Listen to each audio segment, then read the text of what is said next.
We can take this in even more extreme directions, talking about the ways in which other characters reflect our main characters.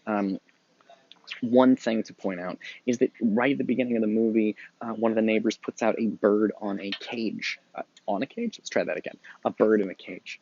That reflects Jeffries, who is is a bird in a cage. He's a man trapped in the cage of his apartment, just like Bird is trapped in a cage. So yeah, this is like basic literature stuff he did in 201, but it works for the movies as well. Um, and one of the neighbors that I haven't discussed yet is Miss Torso. Um, she is this sort of beautiful woman, um, and she's got men after her. She's got three different men in her apartment. And when one of the guys gets her along the balcony, tries to make out with her, and she has to kind of gently push him away. Um, and Jimmy Stewart is like, oh, this is great for her. She's got everything she wants. And Lisa says, no, that's not what's going on here. She doesn't want any of these men, but for her career, she can't afford to be rude to them. So she has to play what Lisa sees as the sort of feminine game of she can't be rude or mean or push them away because that would mess up her ballet career. But she also can't get together with any one of them, not only because that would piss off the other two and cause her problems in her career, but also because she's waiting for a guy. She has somebody in her life and doesn't want any of these guys. And of course, the joke of the movie is the guy is this sort of very short, nerdy-looking guy who just is more interested in a sandwich than sex when he comes home from, the army or whatever. That's sort of the punchline at the end of the movie is that's who she's saving herself for, like that little nerdy dude, and she's like this beautiful, ballerina dancer woman. Um, but crucially, Lisa mentions, she specifically says out loud to Jeffries, um, she says to him that's what her apartment looks like. Miss Torso reflects Lisa because Lisa, well, we never see this, but she lets us know this is what's going on in her life. There are men who want to be with Lisa. Of course there are. Everybody wants to be with Lisa. She's the best looking, coolest person in movies, and Grace Kelly is the best. We don't see any of that, but she says that she understands what's going on with Miss Torso because it's just like her own life. Why? Because she wants Jeffries, but Jeffries isn't marrying her. And so there are other guys who are trying to get with Lisa, and she has to kind of put them off. And she's got a job, and she does, shopping, fashion stuff for newspapers and whatnot. But she has to kind of fend off men while waiting for her guy to pop the question. That's Jimmy Stewart. Just like Miss Torso has to fend off guys while trying to just like Miss Torso has to fend off guys while waiting for her fella to come home. Okay, cool. So the point is that every person in the apartments across the way, they're not just random people. They're chosen. So you might be like, oh, there are some interesting people that live in Jeff's neighborhood and his apartment complex. Totally reasonable thing to say. It's not wrong. And you could talk about why they're interesting. But I think the better way to do it is to talk about why did Hitchcock put these people and not other people in the other apartments when he was designing his movie. And the answer is that every single person in the other apartments in some way reflects Jeff's situation or Lisa's situation. Of course, the other couple is the couple with the dog, who seem to get along pretty well. That's like a happier marriage. You don't see them sort of fighting with each other. You see them comforting each other when the dog dies. And they're also doing cute things like sleeping out on the balcony, on the fire escape because it's too hot. That's like a cute couple thing to do together. So there is they represent like a more positive road for Lisa and Jeff to go, where they can take care of each other and do things together. Sometimes silly things or fun things. So the point is the question to ask is less. It's fine if you want to imagine it like it's a real space and these are real people, but it's really important to remember, why did Hitchcock put the people he did in the apartments across the way? Because he was trying to communicate to us, the audience, about Jeff's options in life. He could be lonely like Miss Lonely Hearts. He could be trapped in a terrible marriage like Thorwald. He's a frustrated artist like the piano player.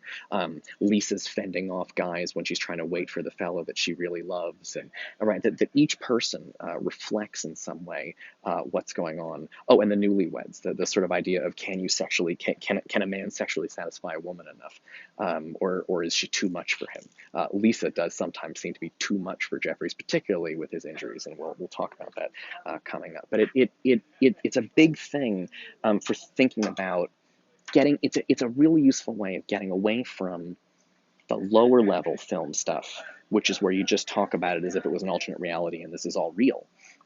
Hitchcock chose these characters. He did it so he could communicate something to the audience. And by the way, this is really common in romantic movies, and really all kinds of different movies. When you watch a movie, the movie has a main character. Please notice that other characters tend to mirror that main character in some way. Bane and Batman are very similar because Bane is a kind of person Batman could very easily become. Movies often feature a villain that is sort of a darker version of the hero because it's like that's what the hero could be like. Batman villains work like this from top to bottom.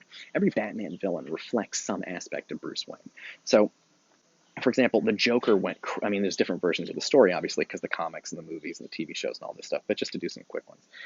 The Joker had a bad day and felt like the world was chaotic and embraced the chaos. Batman also had a bad day when his parents were killed. He could have decided, well, my parents are killed, I guess the universe is chaotic, I'm going to embrace the chaos. But he took a different road than the Joker did. Joker and Batman both had a tragic day. In the Joker, one of the Joker stories is his wife was killed. Both Batman and the Joker had a tragic day, and they react in opposite ways. The Joker says, okay, life makes no sense. I'm going to just enjoy all the craziness. And Batman says, okay, life makes no sense. I'm going to force it to make sense. And every Batman villain sort of works like that. Who else do I want to talk about in the Batman villain areas? The Batman is often emotionally ice cold. This makes him like Mr. Freeze. Bruce Wayne is a very rich guy with a tuxedo who comes from a rich family. This makes him like the Penguin. Batman is sort of a peak physical specimen through all of his training and whatnot, and that makes him like Bane. I'm trying to think of other Batman villains that I could toss in here because most Batman villains kind of reflect some aspect of him, and I'll if I think of other ones, I'll come back and do them. And in romantic movies, it's very common to have different kinds of relationships on display that are so sometimes in Jane Austen movies, in particular, like Pride and Prejudice and Sense and Sensibility, the characters are often wondering, should they get married? And what you'll often see in these movies is people who are unhappily married because it's like, oh shit, if I choose wrong, I'm going to end up like this couple. Or then they'll have people who are totally alone. Like I'm just repeating myself. This is exactly what Rear Window does. Whereas it shows you the options. If he goes by himself, he's going to be like Miss Lonely Hearts. But if he gets married to Lisa, is he going to be like the Thorwalds, bickering and hating each other, or is he going to be like that nice couple with the dog, supporting each other? Okay, cool. So this is good stuff for character work. I really like it. Good. I love it. All right, we're going to get to the big stuff in a second. This is exciting. All right, cool. Let's talk a little bit more about character. And this is now going to start heading into some acting stuff a little bit too. One of my favorite things about Rear Window is that it treats everybody like they're a little bit smart. The characters are all a little bit smart. They know different things, but it all comes in handy. It really reminds me of BNCC students. A lot of your teachers think that you guys are stupid because you don't know things about whatever the teacher's interested in. And then they go, I can't believe my students are so stupid. Why don't they know this? Why don't they know that? But they forget that you guys do know lots of things. It's just that it doesn't interest them. I had a student once. A fellow teacher of mine had a student, and they were listing off what the teacher said, what are you good at? And the student wrote makeup. And the teacher told me, they were like, ugh, like this is terrible to be good at makeup. Like what a silly thing to be good at. But like makeup is a job. It's a job in Hollywood movies. It's like it's something to be proud of. Makeup is not easy to do. If you haven't put makeup on, it's quite difficult. It takes a lot of time. It's skill. It's art on your face.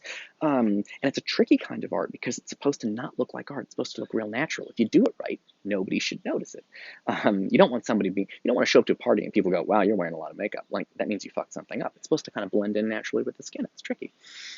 So students know things. It's just that those things aren't always valued. And one of the things I like about Rear Window, I'll talk about this in the next video, is that characters know things. All of them do. Lisa and Jeff and Stella, that nurse lady, they all know things, and it comes in handy. All right, see you in the next video.